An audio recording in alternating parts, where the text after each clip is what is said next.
Hello, everyone. This is Oscar from Disruptors.Asia. It's been a while, but I'm back. I'm back with one of my favorite guests, Graham. You still you look exactly the same as last time, to be honest. Haven't But it's been 5 months ago, right? The last time we 5 months. spoke. Yeah, I haven't lost any more hair in that time. So The reason why I was asking you back because I know that you have a last time we spoke about Bill Clinton and other stories that that you experienced, but I know that you have that we actually didn't really cover anything in Baghdad in Iraq. So today's episode will go a bit deeper into that story that we haven't really covered. So I know you've got a few pictures. So let's maybe start with the images that you have. right. So yeah, I was in Iraq, Baghdad, back in 2003. I went to Afghanistan 2001, and then 2003 was when the US started the war on Iraq. I was going to say Iran there, Iraq, and so 2003. I went with a writer, Fionnuala McHugh. We decided to go to the Middle East and do some stories, in Jordan, in Syria. Um, so we wanted to do a little middle, and then went to Dubai as well, and we wanted to do a few stories in the Middle East. And when we got to Jordan, we were in this hotel speaking to this guy that ran this hotel, and we were in his office talking to him, and above in the corner of his office there was a wolf, a stuffed wolf. It was a real wolf, but dead one, stuffed, and it had an Iraqi army military helmet on the wolf. And we were kind of saying, "What? How did you get that?" And he said, "Oh, one of my fixers brought it back from Baghdad for me, from Iraq." And so then we got talking, and we found out that he had this fixer that was from Iraq, and he would take journalists into Iraq to cover the war and the subsequent trouble, that happened after, in 2003 onwards. So myself and Fionnuala kind of looked at each other and said, "Should we go?" And she said, "Yeah, let's do it." So we arranged to get this fixer to drive us into Baghdad, because back then you didn't need a visa too. You could just drive to the border, because not many people obviously wanted to go into Iraq because it was, still the war was happening. So So you we, you actually went to Baghdad without a fixer. You just went there and no, then. we went with a fixer. Yeah, yeah. Oh, yeah, you have to go with a fixer. Absolutely. No, the fixer came to Amman in Jordan, picked us up, and drove us, picked us up, like 4 a.m. in the morning or something. We got in this Jeep, this four-wheel drive, and he drove us across Jordan to the Iraq border.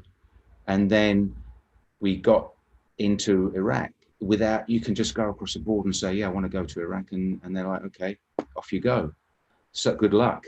So that's how we got in. You didn't need to apply to any, there was no consulate business, no embassy, whatever. You just turned up on the border, paid a bit of money, and they let you in. So that's how we got in. That's why we decided to go, because we didn't need to go through any kind of consular. Um, so that's how we got to go in. So I'll put the share screen on now, and I'll bring up um, some pictures. Hopefully, can you see that? Yeah, let's see that. So that's when we went, October 2003. I remember, I think George Bush declared the war, a mission accomplished, I think, in like March or April, May, somewhere around there. And of course, that's, when he said, mission accomplished, of course, that's when the war starts. That's when all the, so much of the stuff just carried on. So Um, how did you decide sort of instantly? Hey, I'm going to this war once that was declared. Say again, Oscar, So, could we so just, how did you decide to go there? I mean, you knew that, of course, the U.S. was going to war. So yeah, how did you decided within that week? Hey, I'm going to cover this. we decided that day. Yeah, yeah, we decided that day when we found out we could get in and a fixer could take us in. Then we decided, because we were in the Middle East to do some stories anyway. So we thought the plan wasn't to go into Iraq, because we didn't realize you could actually get in there because there was a war going on. So when we found out we could go, me and Fionnuala both looked at each other and said, "Should we do it?" and we're like, let's go. I mean, back then it's quite interesting. I mean, myself and Fionnula were single. I mean, Fionnula is still single. I'm now married, but back then I was single, right? I didn't have a family. I just, I just thought, let's do it. I wouldn't do it now, but back then I was single, no kids, no wife. So it was a kind of a little bit of a no-brainer. Let's go do it, So that's why. So when we turn up, yeah, that's when we turn up at the border. This is the Iraqi border on the Jordan-Iraq border, and you've got the portrait of Saddam there that's been defaced. All these things are shot up, defaced. So that's the border there. That's it. So this is how you arrived. Yeah, this is how we arrived at the border in a 4-wheel drive, and that little hut there on the left. You just turn up and you pay a bit of money and fill in a few forms, and then they go, off you go. So that was it. As soon as you get inside, you start to see all the that was Saddam Hussein on his horse. You can see he's been toppled. You can see his legs there and the horse. So a lot of everything there was, you see the rockets. There's rockets there on the side of his horse. All these things were torn down, shot up, defaced all over Iraq. Anything that symbolized Saddam Hussein was ripped down and trashed. Probably more by the Americans than the Iraqis actually. But so what was it when you entered Baghdad? What was the expectation? Before you entered? I mean, was it what you expected or not expected? Well, we didn't really know what to expect. You don't really know what to expect because you read the news, right? All we get is information you get on the news. So, and that's quite misleading. What you see and what you read in the Western media, it can be quite misleading actually. And so when we got into Iraq, for example, I'm English and the writer is Irish. So when I get in, we get across the border. As soon as our first break, we sit down, and some guys come up to us and like saying, where are you from? And in the first instance, I was saying I'm English.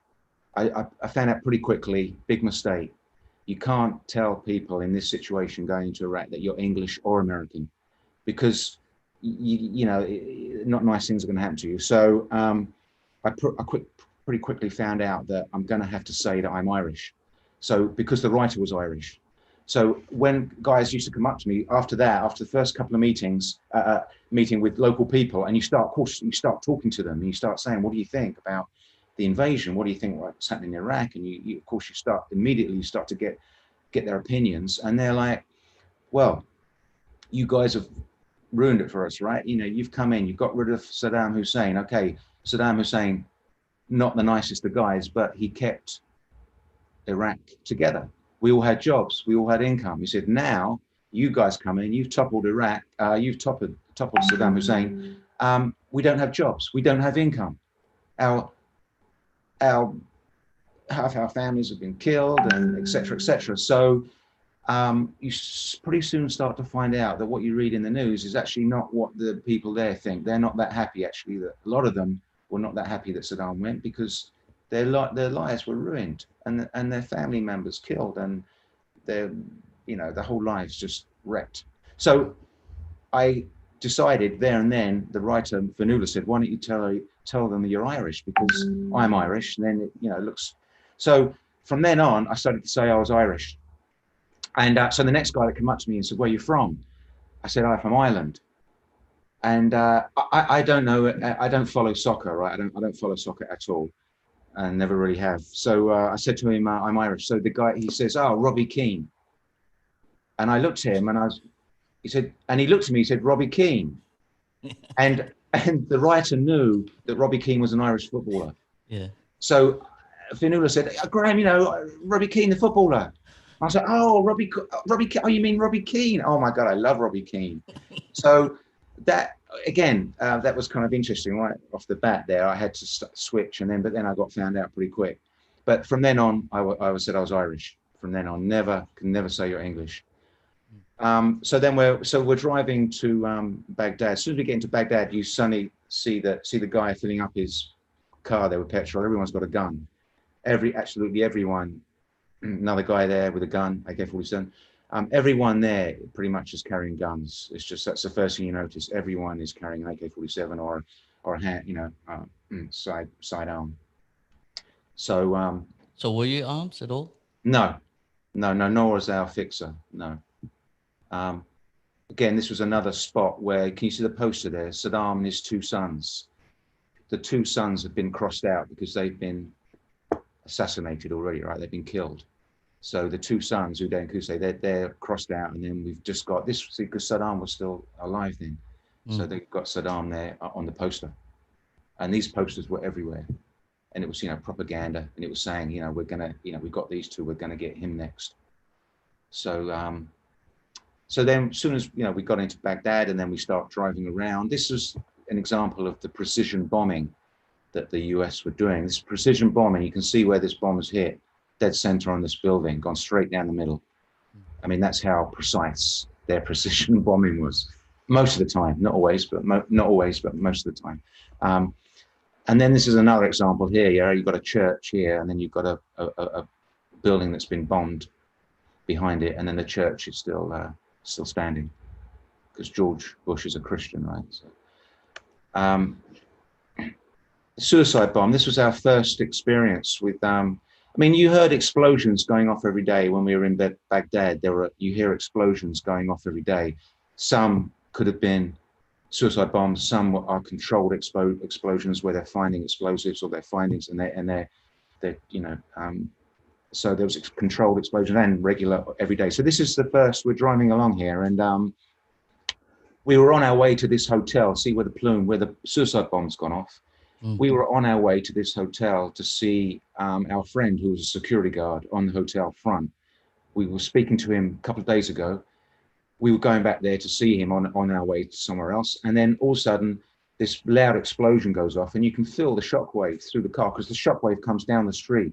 That's a kind of a curved street there. So the shockwave comes down the street, and it's like boom, and you feel it in the car as well. And as soon as that suicide bomb went off, our fixer just put his foot down and drove straight to the scene, right? Drove straight to the scene of the suicide bomb. So when we get there, that's the suicide bomb where you see the fire. And we'd been standing on that very spot, like 2 days earlier, we'd been standing on that very spot, talking to the security guy. And we got friendly with him. And then he was going to invite us into the hotel because the hotel is where the CIA and Mossad has set up one of their HQs. So the whole hotel was like, it was all Mossad and CIA, and there was like gun emplacements on the top of the hotel. And so anyway, this guy, security guy, invited us in, come have a look around. So the suicide bomb had gone off there. So as soon as it goes off, it's chaos and mayhem everywhere. You see the car there. So how do you know it was a suicide bomb and not like a normal bomb? Because there's the car it was in. See that's the car, overturned car being burnt out. Someone had driven the car into it and let it go. That's how you know it's a suicide bomb. And there were concrete all around the entrance to this hotel, but so it could only get to that point, and then he detonated, and so it didn't actually hit the hotel proper. It was just the entryway to the hotel. So once the bomb's gone off, then of course minutes later, all the US Army come in, all the Humvees come up, and they set up a perimeter, and then it's just chaos. Guys from everywhere appear with AK-47s and guns. They're pushing you back. All the crowds, just after the suicide bomb has gone off, all crowds, everyone just like swarms in to see what's happened. So there's everyone's got a gun, and they're running around. See the car there with the window blown out. That's probably from the blast on the left there. So then you've got guys, everyone's got a gun, and then all of a sudden you're standing there, and all of a sudden it's pointing the gun at you as well. So you're standing there, and then he's pointing the gun at you, and then you just like, okay, you just back off, walk backwards. Then arguments and fights start. These are two different security guards, and it's a really strange scenario. It's chaos. And then what they're doing, they're pointing up at this rooftop here, because a guy appeared. Let's see the US Army now are pointing up at the rooftop. A guy appeared on the roof with two AK-47s. So that's why they're all looking on the roof. And then this was one of the casualties from the suicide bomb. People start crying and wailing, and more arguments, more arguments. Fights start. God knows what they're arguing and fighting over, but it's just absolute. It's just absolute chaos. Then the Yeah, TV crews turn up. yeah. I was wondering where all the other journalists. Yeah. Yeah, it's only a couple of minutes. I mean, we were there within 2 minutes of the bomb. Then the crew turns up 5-10 minutes later. All the TV crews start to turn up as well. They all set up and security everywhere. And then the US Army come in, and then they all start to push you all back. They start to, because everyone's just swarming in, and then they come in and they say, you've all got to get back. And they just keep pushing you further and further back. More troops come in. Then the tanks come in. Again, another US Army soldier there telling me, "Oi, buddy, get back." And they're just continually just trying to widen the perimeter. Then the helicopters come in. These surveillance helicopters, that all the US Army surveillance helicopters come in and circle. They've got cameras and everything on top there. And then the Black Hawks come in. The Black Hawks then come in, and they hover over the scene. Oh, this is back to the surveillance helicopter. And then the Black Hawks, and then you can see the gunner, the side gunner comes out, and they're just hovering. And they've got the guns down. They're pointing down on the crowd, and they're just watching all the time. And that's just, a couple hundred feet above us, circling. And yeah, more tanks come in. This is crowd control. Set up the perimeter. You can see this guy there. The guys are nervous too. The guy on the right here, can you see him? He's biting his lip. Yeah. I mean, these soldiers, a lot of them are reservists too. You don't understand that they're reservists, and they're like shoe salesmen, or barmen from Boise, Idaho, right? And now they're in the thick of this. They're in the thick of this war. These are not the guys that invaded. These are the guys that are sent to do the policing.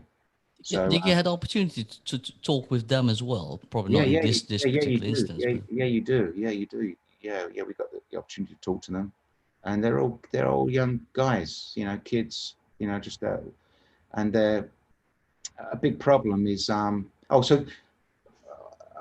big problem with the communication in a minute. Then this is still the suicide bomb. Then the crowd start chanting, like "F you USA" and "F you Bush" and etc. And they all start to get more and more violent. And they're like, now they're really, really. And then of course they see you, a Westerner, and then all of a sudden they start to push me, right? And there's not many Westerners there. I don't see any other Western photographers or reporters there. So then they start to push me. So this one kid on the left, he starts to push me and my camera, and then they start shouting at me, and then the crowd starts to. So then you just have to get out. I had to. I didn't run, but I backed out and just moved very quickly and just tried to lose myself in the crowd, because once the crowd turns on you, then you don't know what's going to happen. So were you trying to cover your face at all during those? No, you can't. You can't cover your face. I mean, you're dressed differently than them. You look, you don't. They can tell instantly you're not Iraqi, or you're not from that area. They can tell instantly, and then they start to get violent. I mean, we used to be walking along the street, and there weren't too many places. What we used to do in Baghdad, we used to drive somewhere. We used to get the fixer. We used to say we want to go somewhere. We'd drive there, and then we'd get out, literally for 5-10 minutes. You do what you got to do, then you get back in the car and you move on. You can't just freely walk around the streets, and you can't mill around very often, because once someone sees you and word gets out, and then you could be in trouble. So one kid, 24-year-old English photographer, he was there maybe a month or two before me. He was in the street, and someone just walked up behind him with a gun and blew his head off. So executed there on the spot. So as you were walking around, cars used to drive past us and shout out, F you, F you, Americans or British, whatever they thought you were, or foreign, whatever, they used to swear at you and say F you. And it was very, very violent attitude obviously towards us. We're foreigners. And yeah, but was it towards, because you well, of course you're technically speaking, and that's now you're Irish, but you were, I guess, wearing a press shirt as well.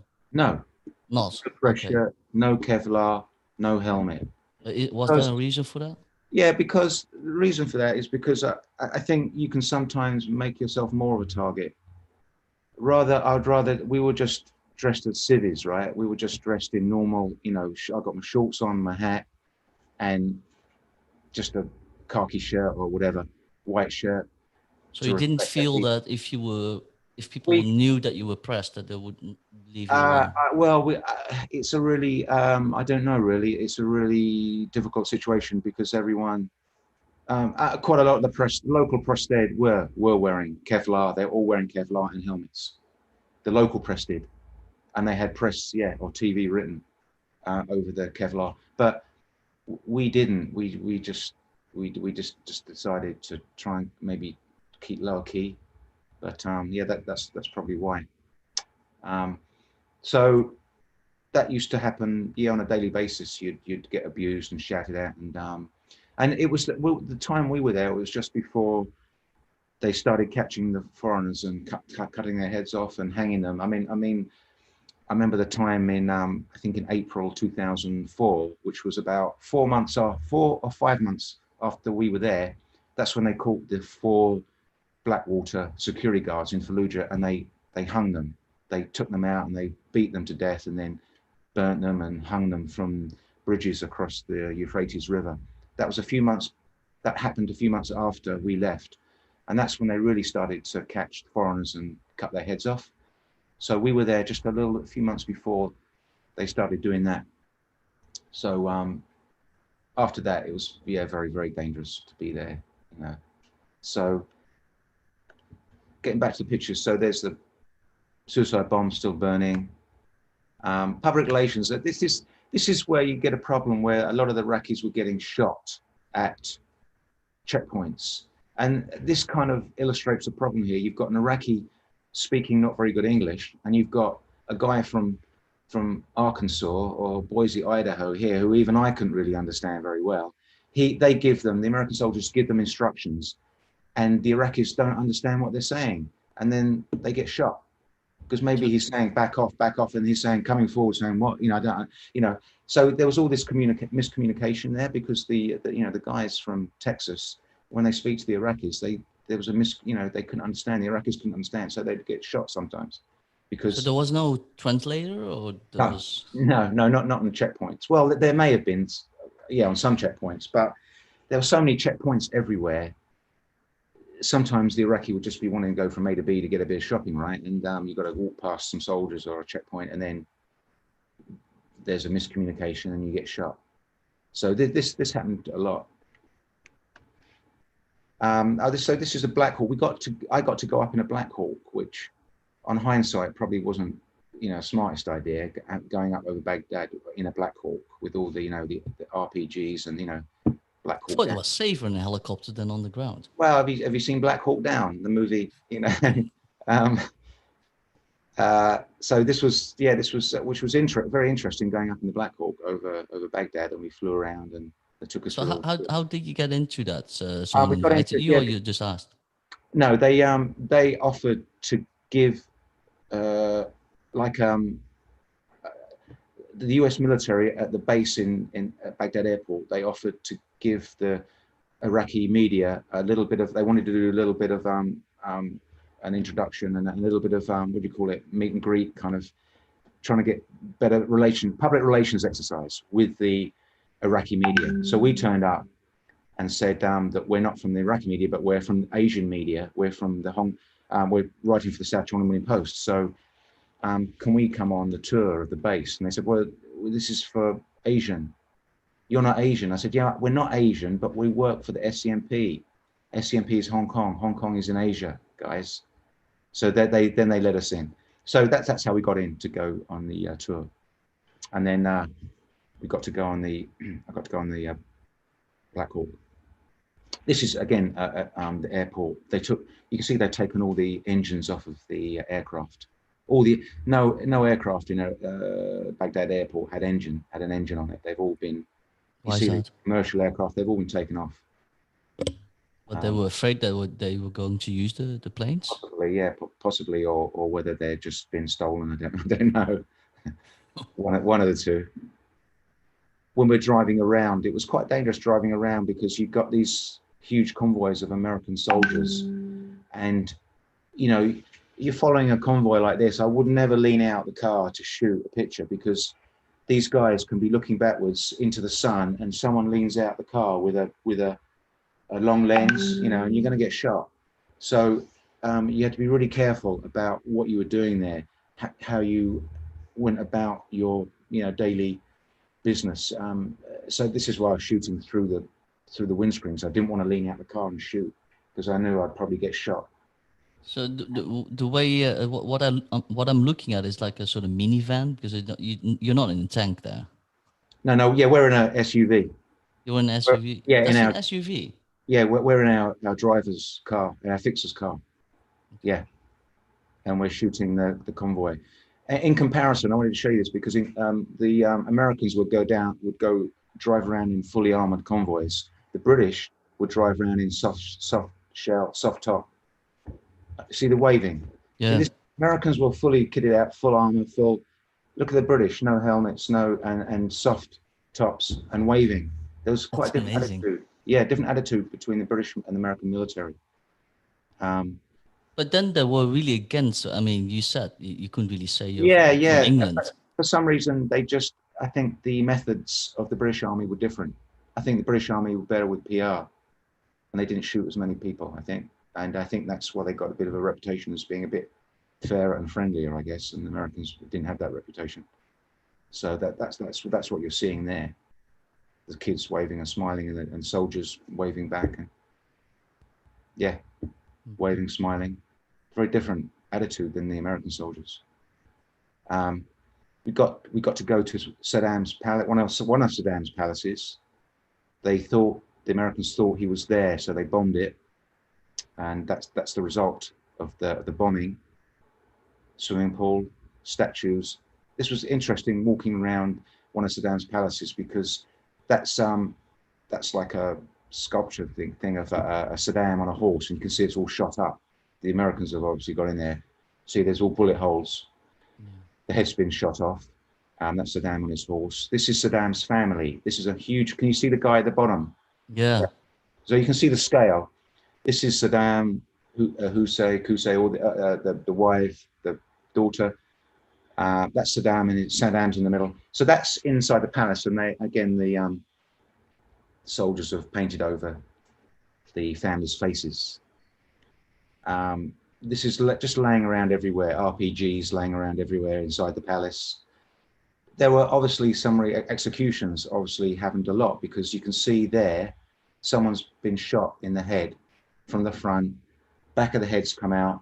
You can see because in that blood you can see brain. You can see a skull. You can see skull fragments, and but it's baked hard. So you've got the skull fragments and brain and blood, and it's all baked hard against that wall. So someone's been shot there, executed, and it's just obviously just been left.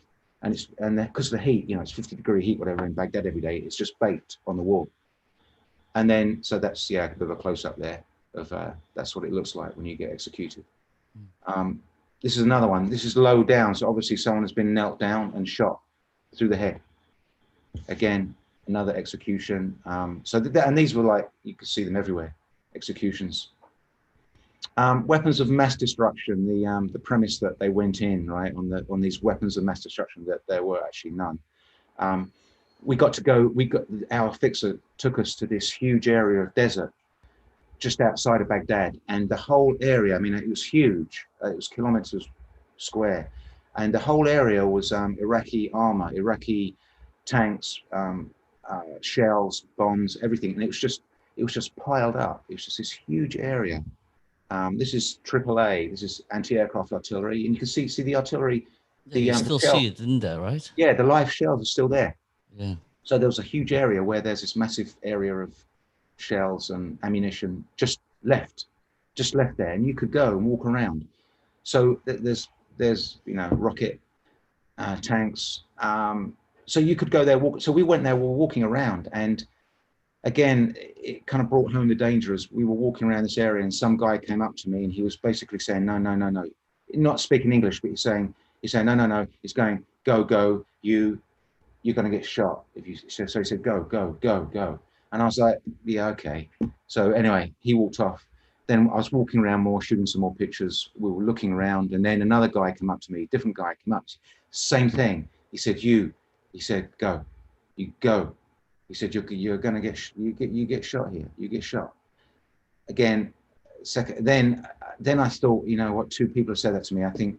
And then as I'm walking back to find the writer, another lady came up to me and said the same thing. Said, you better go. You're going to get shot here. So I got back to the writer and the fixer. I found them. And then I said, I think we better go, because I think we're going to get, there's a possibility we're going to get shot if we stay here. So we left immediately. Yeah. And So what? There were snipers there. no, I think just generally anyone you'd come across with a gun, they're probably going to shoot you and rob you. And because this was in the middle of kind of like not in the middle of the desert, but it was it was a way out of Baghdad, and there was no one really around. It was just a huge area of military hardware. So anyone, you could get robbed and shot there, and no one would know or care. So that's why So they. is this a U.S. Tank? This is no, I think this is no, this is probably Russian. I think, I'm not sure, but I think it's a Russian tank, probably. And that is that a missile in front of it? Yeah, it's a rocket. Yeah, yeah. And these were everywhere. I mean, they were just, you were tripping over them. Rockets, guns, tanks, everything. So, Nice. interestingly enough, going back to the start of the story, when the reason we went into Baghdad is because we saw this wolf with a military helmet, Iraqi military helmet on the wolf. And I picked one up, right? Because it's everywhere, military. So I picked up, I don't know why I did it, but I picked up an Iraqi military helmet, and I thought, I'll take it as a souvenir. So I got this helmet and I took it back with me, and I got in the car with this helmet, and the kind of fixer was kind of looking at me as if to say, you really want to do that? And so anyway, we got in the car, and it was quite a poignant moment for me, because we got in the car and we started to drive away. And as we started to drive away, I've got this helmet in my hand. I'm looking at it, and there's no blood in it or anything. So I thought, there's no one's been killed in this, but anyway, I'm holding this helmet in my hand, and I'm looking down at it in the back. And then on the radio, a song came on by the Black Eyed Peas, and I'd never heard of the Black Eyed Peas before, because it was 2003. And a song came on, their first big hit, "Where Is the Love?"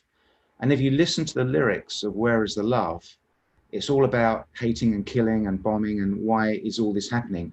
And I'm sitting there, and as soon as we started driving, this song came on the radio, and I'm sitting there looking at this helmet in my hand, listening to the words of this song that I'd never heard before, and the words were just hitting me, because it was all about why we're killing and hating, and as the song went on, and now I understand the saying that goes, when you've got a heavy heart, it means you're sad, right? So as the song was playing, I'm looking at the helmet, and my heart, I could physically feel my heart getting heavier and heavier in my chest.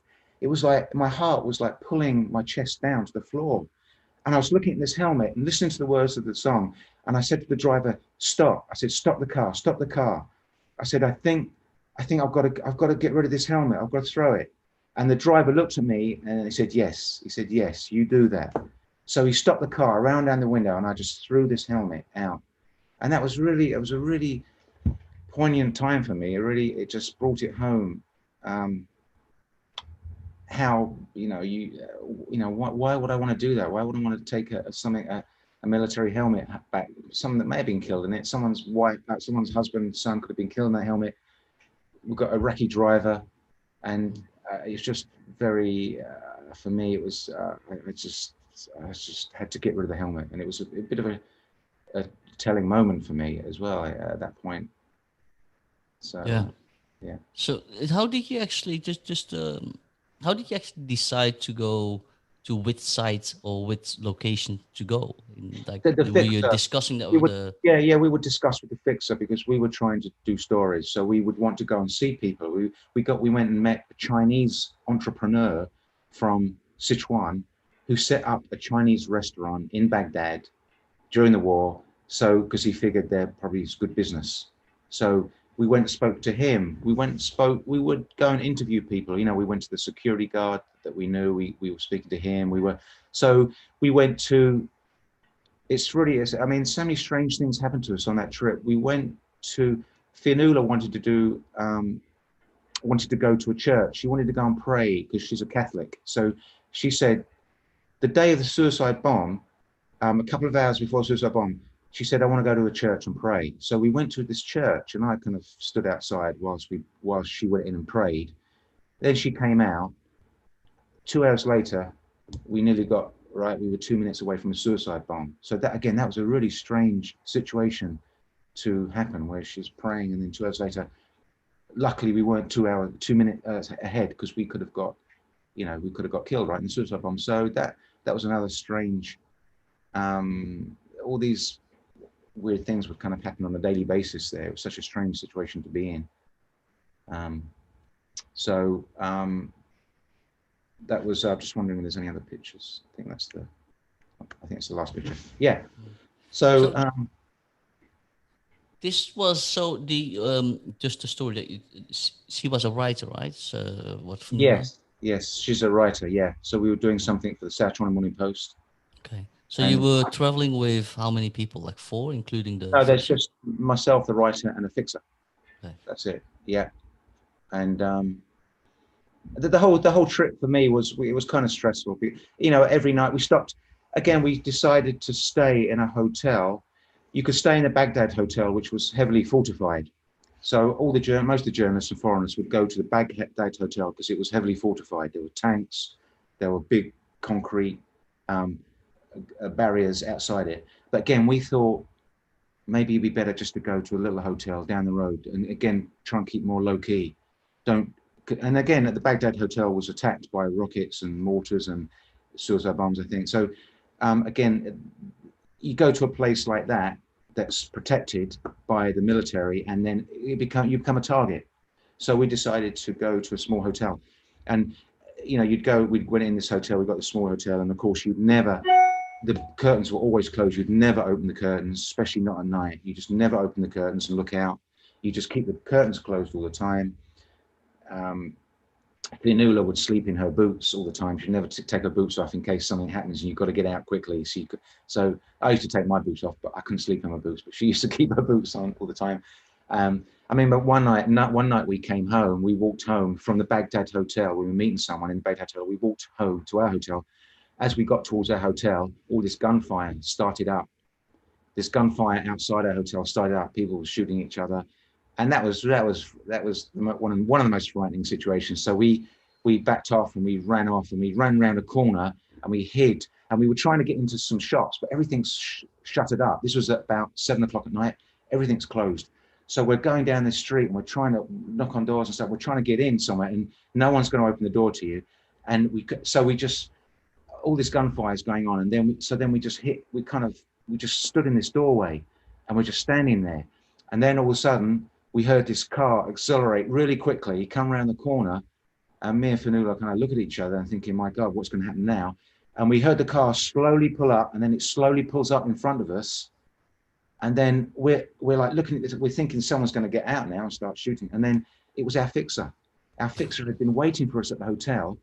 And because we weren't there, he was just sitting in a different car this time. And then he'd seen us run. So he pulled around the corner to come and get us. And that's why we were like frightened, because we thought the gunmen are obviously, they're in the car and they've seen us, they're going to come around the corner and they're going to shoot us. Yeah. So that was another situation that was quite frightening. And the other situation that was really, really triple frightening was when we left Baghdad. When you travel in Baghdad, most people, they travel in convoys, and that you drive very fast. Like you go down the highway, you're doing 140, 160K. You don't go anywhere slowly because you've got more chance of being stopped and hijacked, right? So they drive very close. All the convoys, they drive very close, whether it's military, contractors, Western people, everyone just drives very, very quickly, very close. And you just go to your destination as quickly as possible. So we're on the way out. When we left Baghdad, we left at night, and we're driving along the highway, and we see this really fast convoy go past us, going much faster than that. So there are about 4 or 5 cars in this convoy, really fast, overtook us, and they went up. In about half hour later, we're still on the highway, and there's all this kind of commotion, and then the US military, have blocked the highway, and they're pointing the guns at us, and they block the highway, and we're like, what's happened? And they're telling us to get onto the other lane. So we cross the central divide, we get onto the other lane of the highway going the wrong way, and we start driving, and then a soldier, American soldier, pulls up his M16, and you see the laser light come on, and they're shouting at us, and he's got his laser on the driver. So now we're targeted, because you can see the laser light come on, and I'm shouting at my driver to stop. I say, stop, and the guys are standing there and ready to shoot. And we'd been told by those military over there to come here and drive that way. When we get to here, the military here then point the gun at you, and then they've got the laser gun, and they're going to shoot you. So we stopped the car, and luckily they didn't shoot, and they came over to us, and we said, what's going on? And they said, the convoy that was in front of you just drove at 140 kilometers an hour into a tank that was parked across the highway. There was a dark green tank, right, or dark khaki tank, parked across the highway for some reason, and the convoy went straight into it. Boom. So that's why the highway was closed, and that's why we had to switch onto the other highway.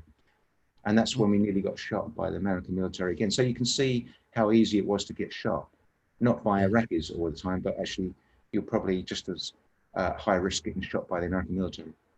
So were you always driving by yourself, or Yeah, there's the three always of you? me, the writer, and the fixer. Just 3 of us all the time. Okay. Yeah, But yeah. you wouldn't go with other media in No, convoy? you didn't. No, you didn't. No, you didn't. We didn't see other media. You don't see other media. You're just there on your own, and you're going around doing your interviews, trying to find out what's going on. We took a trip to the cemetery there, which had hundreds of British soldiers that had died from the uh, when the Empire was there.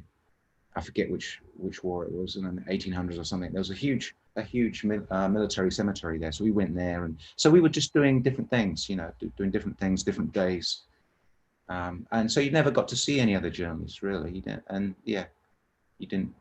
So how long were you there for in We Baghdad? were there 8 days, and I tell you, it felt like 8 years, because every single day you are under threat of something happening to you, or and I remember the first day we were there.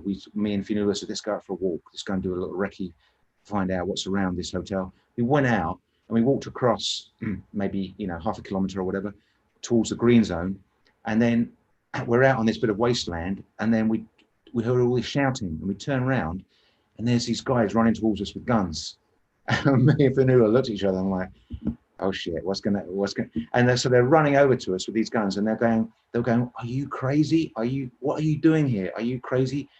Get back to your hotels. They said, do not walk around on your own.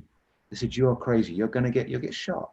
So that was our first morning. We got told you can't walk around here because something's gonna happen to you. So when you've got that right from day one, the next 8 days was pretty stressful. I mean, it's very, Yeah. very interesting, but it was. Because so how, you stayed there for 8 days. So to describe a little bit how you plan a day then, because you can't. Do you go to the coffee shop, have breakfast in the morning, or Yeah, you how do have. you? Yeah. We would do that. We would go to the bazaar, go to the market, go and get breakfast at little coffee shops. Drink tea. Then we'd speak to people. We'd meet people. Like locals, and speak to them. The hotel owners, would speak to them. The fixer, we'd ask the fixer, look, we want to do this and that, and can you find out how we can get there, or can we see this kind of person or that kind of person? We met people that were going to start up an airline. We met all these An different. airline? Yeah, they were going to try and start up an airline. I doubt they did, but they were going to try and start an airline. So we were trying to just find different people that were doing different things under these circumstances. How do you carry on with your normal life? It's very it's very abnormal Yeah. situation to be in. So we were just every day we were just trying to find stories, you So know. how did you, and, of course you had this fixer. So how did you actually did any background checks on the fixer, whether he was trustworthy or not, or just referral? No, we didn't. No, but because we got the contact from the guy that owned the hotel in Jordan, he was the one. He said, "No, he's a good guy. He's great." He wasn't just anyone we just found, right? It came through a recommendation from the hotel owner. He said, "This is a good guy. He'll take care of you." So that's why we felt confident going with him. But again, for me, it didn't. Fionnuala wouldn't have felt this, but as soon as we got in the car, we started driving. I could tell the fixer didn't really like me because I'm British, right? So immediately you've got an anti-British, anti-American, thing going on. So I could tell he didn't like me because he was being very friendly with Fionnuala, and every 5-10 minutes he would just look in the mirror at me. He would just look at the mirror in his car mirror. He's driving, he would just look at me like this and give me a really hard stare. You can tell when someone doesn't like you, right? Just from a look. And right from the start, I could tell, oh my God, this guy doesn't like me. And this is the guy I'm trusting my life with. The next, next 8 days, whatever, I'm going to be trusting my life with this guy. And I can tell he doesn't like me. As soon as we got across the border into Iraq, he stopped the car and he said to Fionnuala, "Give me your money and give me your passport." So Fionnuala gave him her money and passport, and he got a screwdriver, and the sill on when you get out of a car, you've got like a metal sill over the step. It's like when you step Yeah. you've got a metal sill that covers where the door closes. The door closes here, and you've got a metal sill here. He got his screwdriver and he undid the sill, and he put her money and her passport inside the sill, and put the metal back on and screwed it back up again. He didn't ask for my money or passport. So then now I'm thinking, I know what's going to happen. He's going to call a mate, and he's going to say to my mate, "I've got a couple of foreigners in the car. Stop me, rob the guy in the back because he's got money and passport."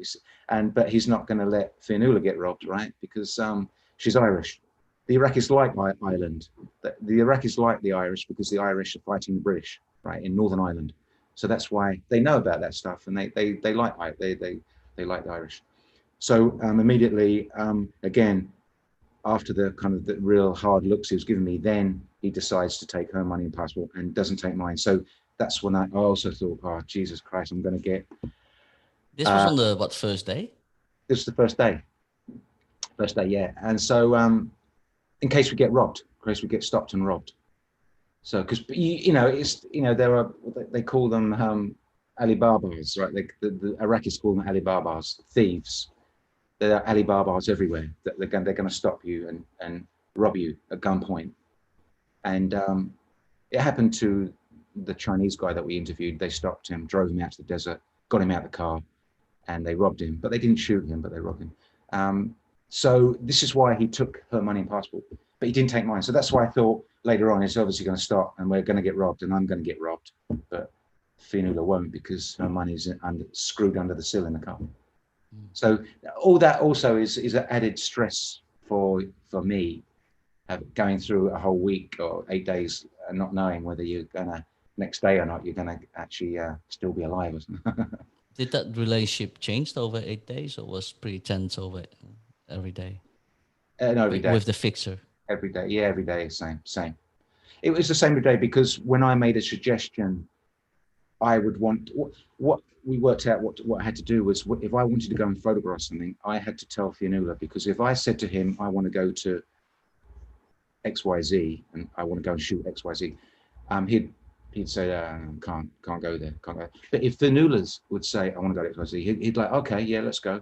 So we figured out pretty quickly that if I wanted to do something or shoot something, then I had to tell Fionnuala, and she would say, oh, why don't we go here or go there? And then we could go there. Because again, with me, there was just a massive resistance. He wouldn't do anything that I would want to do. So again, it was one thing after the other. And I just, it was okay. It was no problem in the end. But right from day one, I could tell that I was going to be under, stress from not knowing what he was going to be doing. Because my life is in his hands, totally. and whether I get out alive or not is totally up to him, not me. So I So guess that the 8 days they weren't like sort of 9 to 5 no, it jobs that was you were no, doing, it right? was, So yeah, it wasn't 9 to 5, no, and it was just we'd get up early, go to bed late, and every day was so, you felt the stress. It just felt like every day it was like a week. Time passes very slowly, and you're aware of every single minute, because every minute you're alive and you're looking around, and things are going on. You're aware of every minute, and I think that's why time passes kind of slowly, and a day feels like a week, because of that situation you're in. because what did you do in the evening? I guess you weren't wandering around, so you had No, to no, no. We'd stay. get up early, and no, you'd be back in. You wouldn't want to be out at night. No, no. So So it you'd gets dark around, around what time then? yeah, 6:30 or something. It'd be dark. Yeah. So you'd be back in your hotel. The one day we didn't go back to our hotel before dark was the time we got caught in a firefight outside the hotel. And again, we just realized, okay, people tell you this stuff. Don't go out in the day. Don't go out in the night. Don't go out. And people tell you, but then you do it. And then when something happens like that, we went out at night, first time, and there's this gunfight. You realize why people say, don't go out at night. Be in the hotel by 6 o'clock. Yeah. Um, so yeah, stuff like that. So what did you do in the evening? So kind of We did used to, you well, sort of used to eat and chat. We used to try and find people to talk with. There were other people in the hotel. We'd go in the restaurant, talk to people, the staff, the owner, our fixer would come around a lot, and just discuss what's happened during the day, and discuss story ideas and what we were going to do tomorrow, and stuff like that. There's nothing else to do there. Yeah. so were there mostly media people in the hotel, or I mean, I guess There there wasn't. was. No, there was. I can't really remember who the kind of business business people that were maybe traveling through business. We didn't see any. We didn't. I don't recall seeing any other. Maybe an odd journalist would come in and out on a day or two, but yeah, there's So there were still business people then yeah, going to. business doing business. Yeah, still people doing business there. Yeah. People try and carry on with their daily lives as best they can, even though it's a very abnormal situation to be in. You would just try and get on with your life. Everyone just had to try and get on with their lives. Yeah. So, So on your last day, so you actually were you planning to be there for 8 days, or it was just. I don't know why we decided on 8 days, but I can't remember why we just. Well, maybe because our itinerary, we didn't plan to go. We planned to go to Jordan, Syria, um, Dubai. So I think we had probably had an itinerary where we had to get our flights back to Hong Kong at some point. So maybe that's why we decided to leave after 8 days, and 8 days was it just felt like enough. Going through that every day, it's just feels like it ages you, and you really it really dawns on you how stressful it is. When we got out, I remember when we got out, we drove back to Baghdad. We drove from Baghdad to Amman. When we got back to Amman the next day, we got up in the morning and went out for breakfast. And I just remember, your shoulders come down, and you just look around, and you just feel relaxed, and then you realize how stressed you were the previous 8 days, because when you're back in a normal situation, you just, oh my God, we were just walking around, just chilled out and relaxed. And that's really when you can gauge how much stress you're under when you're in that situation. Because how did you actually get back or outside of Iraq? I mean, you planned this in advance because you couldn't take a plane, right? So you were driving back across Yeah, the border. we drove from Jordan. Yeah, you can't fly in. We drove from Jordan, from Amman. We drove across Jordan, and then across it's kind of the Jordan to Baghdad. I mean, the whole trip, it took us like a day. And when you got to the Iraq border, you drive from Iraq border to Baghdad, and it's like a billiard table. It's so flat, and it's semi-desert. It's desert, not really sandy, but rocky. It's rocky desert, and it's like a billiard table. The whole way, you look around the horizon, it's just flat. And then all the way from the Iraq border to Baghdad, all the electricity pylons were all down There was no electricity pylons up. They'd all been sabotaged, probably by the Americans, I'd imagine. That's all been cut. So all the pylons were down. I remember driving past stuff I'd seen on the news. I'd seen a bus that the U.S. Air Force had targeted, this bus, passenger bus, and killed everyone. It's still there. I remember driving past it on the side of the highway. And then there were other places we'd get out and stop for some food, and we'd go in there, and half the place would be in rubble, and they say, yeah, the Americans bombed it. So everywhere you go was total destruction. And I remember driving past this big jail, and I remember photographing it. As we're driving, we didn't stop, we just, and I remember shooting it. I photographed it, this big jail. And then later on, I just deleted the pictures because for me, it was just a jail. No, I'm never going to need this picture. Of course, it turns out it was Abu Ghraib. It was the jail that all the stuff was happening, all the torture and everything. That was Abu Ghraib. I photographed it, and I trashed the pictures because I thought I'm going through thousands of pictures, and I thought I'm never going to trash them. I'm never going to use these. It's just a jail. Later on, it came out as Abu Ghraib. So that's kind of I was like kicking myself. Mm. Just to kind of finalize this talk, before we actually spoke, we just spoke really briefly because it's been 17 years ago, right? Almost to the day, maybe a bit longer, but Yeah, and I yeah, was asking you about, have you been back since? No, it's 17 years. yeah. No, I haven't been back since. No, I haven't. And I wouldn't go into those situations anymore. Anyway, I wouldn't go into Afghanistan, Iraq, Syria, all these places. I wouldn't do it now because I'm married with kids. So that's the simple answer is absolutely no. Give me $10 million, I'm not going. So But you are still in touch with the writer. yeah. The writer is still based in Hong Kong. Yeah, and yeah, I'm still in touch with her. Yeah, she's still writing. And you told me about the fixer. He kind of Yeah, he went left. to the fixer. The fixer had to get out of Baghdad because he was fixing and helping for a lot of Western journalists. After us, he helped more Western journalists, drove them into Baghdad. And because he was helping, seen as to be helping, the Westerners, the enemy, then he got into a bit of a difficult situation, and he had to leave. He had to get out of Iraq, otherwise he would be dead. So he applied for to become what you call it, refugee status, whatever, and he got accepted by Sweden. I think it was Sweden, one of the Scandinavian countries. I think it's Sweden accepted him. So he's been living there, for the last 15 years. He's a bus driver now in Sweden. So he had to get out of Baghdad because he would have been dead otherwise. Targeted by people that saw him as helping the Westerners. Wow.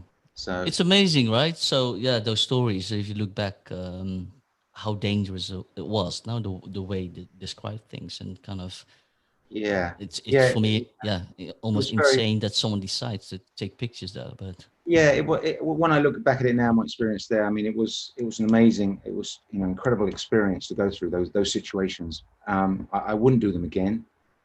And but at the time, I was younger and no family, and it's just I was just interested. It was after 9/11, right? 9/11. We had Afghanistan 2001 war. We had the Iraq war. For me, I was also interested to find out what it's like inside these places and really find out firsthand what's going on here. And it is quite often you get a very different story than what you read in the Western media about what's going on in these places and how these people feel about it. And you can only get that from going there. You can't get that from reading the Western media. You will never get a balanced view on what's happening in the Middle East, what the US is doing there, and what we're doing there, Britain. And you're never going to get the real story and a balanced view by reading the Western media. You've got to go there yourself and see it and speak to people, and then you understand what's going on. You understand very clearly what's going on very quickly. So, but what was in particular different? Or I mean, of course, you were reading up. I guess you were doing your own research, but so there was certain news out there. But when you arrived there, what changed? What was different than what you were reading Well, on the news? you see, you just talking to local people instantly. You read the Western media, you think you're British, you're American, you're going to go there, you're going to be a hero, right? I mean, not a hero, but you're going to be liked because we've liberated you. We've got rid of Saddam Hussein. Iraq is now free. Don't you love us? This is what you think if you read the Western media. You go there and they're like, absolutely not. You MF, you've ruined our country. Half my family's dead. I've got no income. I've got no job. Okay, Saddam Hussein's gone. Great.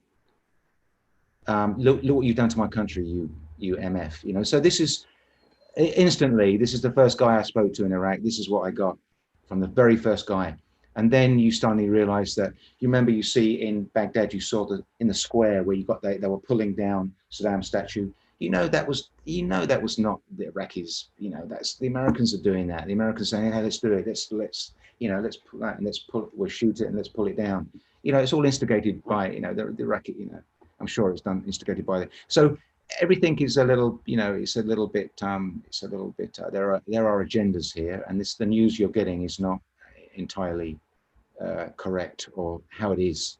It's skewed, it's biased, it's written from a specific agenda, and that's all Western media is that way. And you really fully understand that when I went to Afghanistan, Iraq, and I fully understood what was going on in those countries, and it was not what you read in the Western media, unfortunately.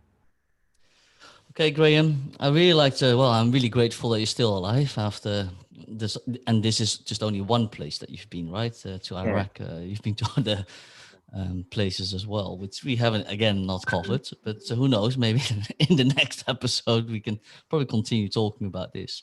But I'm really grateful and thankful that you have taken the time to share those stories, because I think they're amazing stories, despite all the, I think, the difficult situations that you've been in.